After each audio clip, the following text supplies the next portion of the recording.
बिस्मिल्लाहिर्रहमानिर्रहीम अस्सलाम वालेकुम रहमतुल्लाहि व बरकातुहू। मैंने कल एक लतीफ़ा पढ़ा कि किसी मुल्क में 3 बंदे थे, एक पाकिस्तानी था, एक इंडियन था, एक बंगाली था। तीनों को किसी जुर्म में सज़ा सुनाई गई 20-20 कोड़े। जिस दिन सज़ा पर अमल दरामद होना था उस दिन वहाँ कोई त्यौहार था, तो उन्होंने कहा कि आप लोगों को एक एक फरमाइश की इजाज़त है। पहले बंगाली को पूछा गया तो उसने कहा कि मेरी कमर पर एक तकिया बांध दें, उसके बाद कोड़े मारे जाएं। उन्होंने ऐसा ही किया, लेकिन फिर भी उसको चोट लगती रही। उसके बाद इंडियन से पूछा गया तो उसने कहा कि मेरे भी 2 तकिए बांध दें और फिर इस कोड़े मारे जाएं। तो इंडियन ने 2 तकियों की वजह से उसको चोट नहीं लगी। तो जब पाकिस्तानी की बारी आई तो उन्होंने कहा कि आप चूँकि मुसलमान हैं तो हम आपको 2 फरमाइशों की इजाज़त देते हैं। तो उसने कहा कि आप मेरी सज़ा 40 कोड़े कर दें। उन्होंने कहा वो हैरान परेशान हो गए कि ऐसा क्यों। उसने कहा कि जो मर्ज़ी है, बस मुझे सज़ा 40 कोड़े दे दें।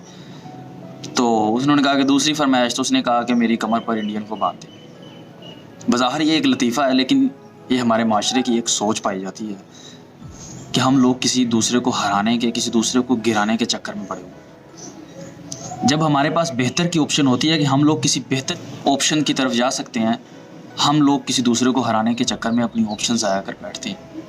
एक एक्सपेरिमेंट किया गया स्टेज पर, 20 लोगों को बलून दिए गए और एक नोकदार चीज़ दी गई, सुई टाइप के, आपने जिससे गुब्बारा फोड़ना है। उनको कहा गया कि 1 मिनट का टाइम है आप लोगों के पास, 1 मिनट बाद जिसके पास गुब्बारा हुआ वो जीत जाएगा। तो टाइम स्टार्ट हुआ, वो एक दूसरे के गुब्बारा फोड़ने शुरू हो गए। 1 मिनट बाद किसी के पास भी गुब्बारा नहीं था। उन्होंने सब ने मिलकर एक दूसरे के गुब्बारे फोड़ दिए थे। उनसे कहा गया कि आप लोगों को किसने कहा था कि गुब्बारे फोड़ने? आपको ये कहा गया था कि 1 मिनट बाद जिसके पास गुब्बारा हुआ वो जीत जाएगा। क्या ऐसा नहीं हो सकता था कि आप सभी लोग जीत जाते? अगर आप लोग अपनी एनर्जी ना वेस्ट करते और अपना बलून पकड़े रखते, 1 मिनट बाद आप सब लोग जीत जाते।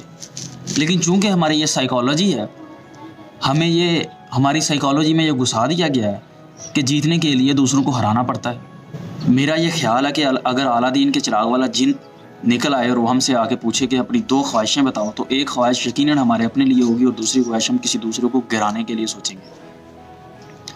क्या ऐसा नहीं हो सकता हम 1 मिनट के लिए रुकें और गौर करें कि हम क्या कर रहे हैं? भाई क्यों एक दूसरे को हराने के चक्कर में लगे हुए? क्या ऐसा नहीं हो सकता हम सब लोग जीत जाएं, सब लोग खुश रहें, इस कंपटीशन से, इस मुकाबले से बाहर निकल आएँ, दूसरों को हराने के चक्कर में अपनी एनर्जीज ना वेस्ट करें, कोशिश करें कि दूसरे लोगों की हेल्प करें कि वो भी जीत सकें। तभी हम अपने इर्द गिर्द खुश लोग देख सकते हैं। जब हमारे इर्द गिर्द लोग हारे हुए होंगे, उदास होंगे, तो हम उदास लोगों के बीच में कैसे खुश रह सकते हैं? अल्लाह हम सबका हामी नासर हो। अल्लाह हाफ़िज़।